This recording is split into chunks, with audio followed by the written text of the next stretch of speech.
नमस्कार दोस्तों आज के लेक्चर में हम बात करेंगे इन्वेस्टिंग स्ट्रेटेजी की, या फिर जिसको आप एंकर बोल सकते हो। यानी जब आप कोई शेयर खरीदते हो या मार्केट में कोई म्यूचुअल फंड खरीदते हो तो आपकी सोच क्या होती है उसको खरीदने को लेके। क्योंकि दोस्तों मार्केट में रोज उतार चढ़ाव आते हैं।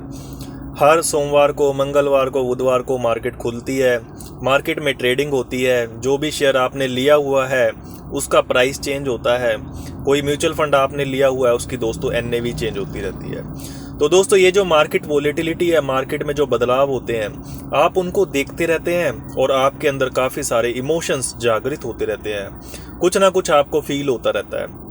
अब मान लीजिए आपने कोई शेयर ले लिया, उसका प्राइस बढ़ गया तो आप खुश हो जाते हैं, उसका प्राइस घट गया तो आप उदास हो जाते हैं। अगर प्राइस बढ़ गया तो आपके मन में कंफ्यूजन आ जाती है कि अब इसको होल्ड करूं या बेच दूं। क्योंकि होल्ड करने का मन इसलिए करता है यार और बढ़ जाए कहीं, और बेचने का मन इसलिए करता है कहीं गिर ना जाए। इसी प्रकार से अगर प्राइस घट गया है तो भी यही होता है कि इसको होल्ड करूं या मैं बेच दूं। क्योंकि प्राइस घट गया है तो मन तो ये करेगा कि यार देखो नुकसान हो रहा है और ना कहीं हो जाए, तो डर लगने लग जाता है। और होल्ड करने का मन इसलिए करता है यार कम से कम मेरा पैसा तो वापस आ जाए, क्या पता कल को बढ़ जाए। तो एक उम्मीद आपके मन में रहती है। तो दोस्तों शेयर का प्राइस चाहे ऊपर जाए चाहे नीचे जाए, वो आपकी इमोशंस के साथ खेलता है दोस्तों। वो जो वोलेटिलिटी है, जो अप डाउन डेली हो रहा होता है, तो आपको वो इमोशनल कर देता है दोस्तों। और वो इमोशंस आपको गलत डिसीजन लेने पर मजबूर कर देते हैं। तो आज के लेक्चर में हम लोग बात करेंगे कि इमोशन से परे जा करके एक स्ट्रेटजी पे कैसे काम करना होता है। तो दोस्तों मैं आपको बताता हूं कि 3 ही तरह की स्ट्रेटजी दोस्तों शेयर मार्केट के अंदर होती है। एक होती है दोस्तों मोमेंटम स्ट्रेटजी, एक होती है वैल्यू और एक होती है ग्रोथ स्ट्रेटजी। अब दोस्तों जो मोमेंटम है वो होता है कि भाई अगर किसी शेयर का प्राइस बढ़ रहा है तो आप ये सोच के चलते हैं कि आगे और बढ़ेगा। क्योंकि मैक्सिमम लोग बढ़ने वाले को बढ़ाते हैं और गिरने वाले को गिराते हैं। इसको दोस्तों कहते हैं कि भैया लोगों की जो इमोशंस है ना, वो किसी एक तरफ पे चल रही है सारी की सारी। तो कलेक्टिव इमोशन शेयर प्राइस को या तो बढ़ा रही है या घटा रही है। दोस्तों मोमेंटम की दुनिया बड़ी फास्ट होती है। हर टाइम आपको स्क्रीन के सामने रहना पड़ता है जब मार्केट खुलती है। और दोस्तों इस दुनिया में एंट्री हो चुकी है सॉफ्टवेयर की, जिनको हम एल्गोरिदम भी कहते हैं। और ये सॉफ्टवेयर दोस्तों इस तरह से डिज़ाइन किए गए हैं जो कि ह्यूमन की इमोशंस को रीड कर लेंगे और बड़ी फास्ट एक्शन लेते हैं जितने में आदमी नहीं कर सकता। दोस्तों यहाँ पे मशीन जो है या सॉफ्टवेयर जो है वो इंसान के दिमाग को पछाड़ चुका है लगभग। अभी जो अगर आप सेबी की स्टडीज देखेंगे, security and exchange board of India की, उसका कहना है कि फ्यूचर एंड ऑप्शंस यानी डेरिवेटिव मार्केट में लगभग सारे रिटेलर्स का लॉस होता है और जीतने वाला कौन है भैया? Software, algorithm. और इसी प्रकार से जो इंट्राडे ट्रेड है वहां पे भी लॉस होता है। या मोमेंटम में अगर आप 5 7 10 दिन का ट्रेड लेते हैं, हफ्ते 10 दिन का लेते हैं, वहां पे भी दोस्तों बड़ा चांस है आपका लॉस होगा, क्योंकि सॉफ्टवेयर वहां पे एंट्री कर चुका है दोस्तों। या फिर कुछ पुराने एक्सपर्ट्स बैठे हुए हैं, वो भी ज्यादातर इंसानों की बजाय आजकल सॉफ्टवेयर का फायदा उठा रहे हैं। ये दोस्तों है सेबी की स्टडी, और धीरेंद्र कुमार है सीईओ वैल्यू रिसर्च का, जो एक तरह से मालिक है। ये एक वेबसाइट है जो म्यूचुअल फंड के बारे में काफ़ी लिखती है। उसने भी हाल ही में एक आर्टिकल में ये सब दोस्तों बोला था। अब ठीक है, तो मोमेंटम को तो आपने चूज नहीं करना है एज एन इंडिविजुअल। आपके पास सॉफ्टवेयर है नहीं, तो आप उस तरह के प्रोप्राइटरी ट्रेडर्स नहीं है। तो आपके पास दोस्तों 2 ही स्ट्रेटजी बच जाती है, और उन दोनों स्ट्रेटजी में पेशेंस की ज़रूरत होती है। एक दोस्तों वैल्यू स्ट्रेटजी और एक ग्रोथ स्ट्रेटजी है दोस्तों। अब इसमें आप डे टू डे मार्केट को ना देखते हैं, ना देखने का दोस्तों ज़्यादा फायदा होता है। उसमें आप 1 2 3 5 साल इस तरह के दोस्तों व्यूज़ लेते हैं। अगर आप वैल्यू इन्वेस्टर हैं तो भी आपका व्यू 3 या 5 साल का होता है। अगर आप ग्रोथ इन्वेस्टर हैं तो आपका व्यू जो है वो 15 20 30 सालों का दोस्तों होता है यूजुअली। अगर आप एक ग्रोथ इन्वेस्टर हैं तो आप इवन 2 4 5 साल का व्यू भी नहीं लेते, आप सीधा उठा करके 10 15 20 30 सालों का व्यू लेते हैं। जैसे वॉरेन बफे कहता है यार अगर मैं किसी शेयर को 10 साल के लिए नहीं रख सकता तो मैं उसको 1 दिन के लिए भी नहीं रखना चाहूँगा, 1 घंटे के लिए भी नहीं रखना चाहूँगा। तो वो एक टिपिकल ग्रोथ स्ट्रेटजी होती है कि बाय एंड होल्ड, कि मैंने कुछ लिया है मैं उसको होल्ड करूँगा। तो ये केवल और केवल ग्रोथ स्टाइल में दोस्तों पॉसिबल है। अब इनको हम थोड़ा सा डिफरेंशिएट कर लेते हैं।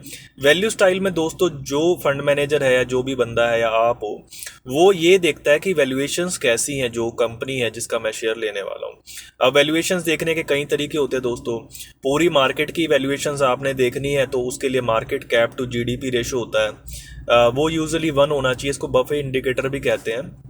तो अगर मार्केट कैप बहुत बढ़ गई है, शेयर मार्केट बहुत चल गई है और जीडीपी उतना नहीं बढ़ी है, तो मार्केट महंगी कंसिडर की जाती है। इसी प्रकार से दोस्तों एक प्राइस टू अर्निंग रेशियो होता है, पीई रेशियो जिसको कहते हैं। ये ट्रेलिंग बेस पे भी हो सकता है और फॉरवर्ड बेस पे भी हो सकता है, 1 ईयर के फॉरवर्ड बेसिस पे। तो ट्रेलिंग बेसिस का मतलब होता है कि जो शेयर बाजार है या पूरी कोई एक कंपनी है, उसकी मार्केट वैल्यू कितनी है और पिछले साल उसने कितना प्रॉफिट कमाया है, पैट कितना है, प्रॉफिट आफ्टर टैक्स कितना है, उसकी अर्निंग्स कह लो उसको, तो वो उसके हिसाब से देखते हैं कि भैया वैल्यूएशन कैसी है। अगर अर्निंग के हिसाब से शेयर प्राइस काफ़ी ज़्यादा महंगा है तो प्राइस टू अर्निंग रेशियो बहुत महंगी होगी दोस्तों, तो वो दिक्कत हो जाती है, वो वैल्यूएशन वाला उसको लेगा नहीं, वैल्यू इन्वेस्टर। तो वो देखेगा भैया पी रेशियो जो है बहुत ज़्यादा नहीं होना चाहिए। जैसे निफ्टी का अगर हम देखें, निफ्टी में 50 कंपनी है देश की सबसे बड़ी बड़ी भारत की, तो उनका जो पी चलता है लॉन्ग टर्म में 18-20 के आसपास चलता है, ट्रेलिंग बेस पे 20 चलता है और 1 ईयर फॉरवर्ड के बेस पे 18 चलता है। फॉरवर्ड का मतलब है जो अब ये करंट ईयर चल रहा है इसमें जो एक्सपेक्टेड अर्निंग है उसके हिसाब से क्या बनेगा, तो उसका भी थोड़ा थोड़ा मोटा मोटा सा अंदाजा दोस्तों होता है कि इस साल में कितनी सी अर्निंग आ जाएंगी। तो ये दोस्तों इस हिसाब से वो वैल्यूएशन देखते हैं। अगर उनको लगेगा भाई निफ्टी, जैसे आजकल देखो आप 24-25 के पीई पे निफ्टी चल रहा है, तो वैल्यू इन्वेस्टर कहेगा भैया निफ्टी जो है ना महंगा है, क्योंकि लॉन्ग टर्म एवरेज तो आपकी 18-20 होनी चाहिए, आप चल रहे हो 24 पे, तो उसको निफ्टी आज के टाइम पे महंगा लगेगा। वैल्यू इन्वेस्टर आज के टाइम पे प्लेन निफ्टी में पैसा नहीं लगाएंगे दोस्तों, ठीक है।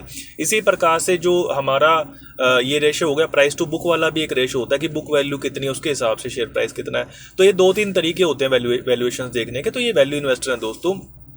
तो ये मार्केट में थोड़ा सा जैसे प्राइस ऊपर नीचे होता है तो इनको फर्क पड़ता है कि भैया शेयर का प्राइस अगर एकदम से बहुत ज़्यादा बढ़ गया तो शायद ये सेल कर दें। तो एक तरीके से पार्शली ट्रेडर भी होते हैं कि अगर इन्होंने कोई सेगमेंट ले रखा है स्टॉक मार्केट में जिसका प्राइस बहुत बढ़ गया तो ये लोग बेच के दोस्तों निकल जाएंगे।